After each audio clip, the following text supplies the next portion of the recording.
ตาเชียวหอกสบายดีหมดทุกคนมื้อนี้ก็มาพบข้าพเจ้าตามเคยจะมาฝากคำศัพท์ใส่ในชีวิตประจำวันนะใส่ในเฮือนครัวนะว่ามีหยังแดนะอยู่ในเฮือนครัวแล้วเป็นอะไรเฮาก็ติดตามไปพร้อมๆกันเลยนะ1ชูฝางชูฝางแปลว่าเฮือนครัวนะเฮือนครัวนี่อ่านว่าชูฝางนี่เองนะเบิ่งต่อไปบัดนี้2เหยียนเหยียนแปลว่าเกลือนะเกลือนี่อ่านว่าเหยียนต่อไปบัดนี้3เนาะเว่ยจิง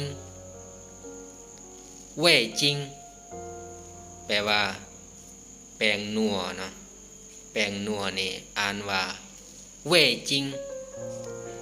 เว่ยจิงต่อไปบัดนี้4ล่าเจียวล่าเจียวแปลว่าหมักเผ็ดเนาะหมักเผ็ดนี่อ่านว่าล่าเจียวล่าเจียวเบิ่งต่อไป5บัดนี้酱油酱油แปลว่าน้ำซีอิ๊วเนาะน้ำซีอิ๊วนี่อ่านว่าเจียงโยต่อไป6บัดนี้6เนาะปลายทางปลายทางแปลว่าน้ำตาลเนาะน้ำตาลอ่านว่าปลายทางนี่เองต่อไป7ชู่ชู่แปลว่าน้ำส้มเนาะน้ำส้มนี่อ่านว่าชู่ชู่ต่อไป8บัดนี้หวานหวานแปลว่าถ้วยเนาะถ้วยนี่อ่านว่าหวานนี่เองต่อไป9บัดนี้勺子勺子แปลว่าบวงเนาะบวงอ่านว่า勺子勺子ต่อไป10บัดนี้เผินเผินแปลว่าสามเนาะสามหรือว่าแองเนาะอ่านว่าเผินนี่เองต่อไป11เตาเตาแปลว่ามีดเนาะมีดหรือว่าผ้าเนาะอ่านว่าเตาต่อไป12เนาะ筷子筷子แปลว่าไม้ทูเนาะ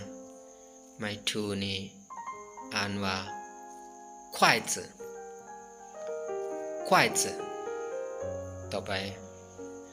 13กัวกัวแปลว่าหม้อเนาะหม้อนี่ภาษาจีนอ่านว่ากัวกัวต่อไป14ต้าส่วนต้าส่วนแปลว่ากระเทียมหรือว่าผักเทียมเนาะอ่านว่าต้าส่วนต้าส่วนต่อไป15生姜生姜แปลว่าขิงนะขิงนี่ภาษาจีนอ่านว่าเซิงเจียงนี่เองนะต่อไป16โยโยแปลว่า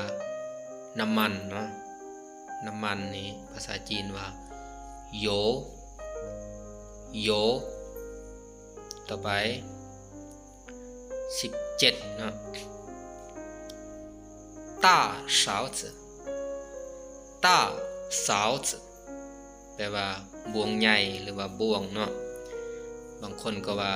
ต้าสาวเถแปลว่าบวงใหญ่ต้าสาวเนาะหรือว่าสาวแปลว่าบวงเนาะเห็นว่าต้านี่แปลว่าใหญ่นะต่อไป18ผานจืแปลว่าจานเนาะภาษาจีนอ่านว่าผานจืเบิ่งต่อไปบัดนี้19นะบัดนี้19นี่植物油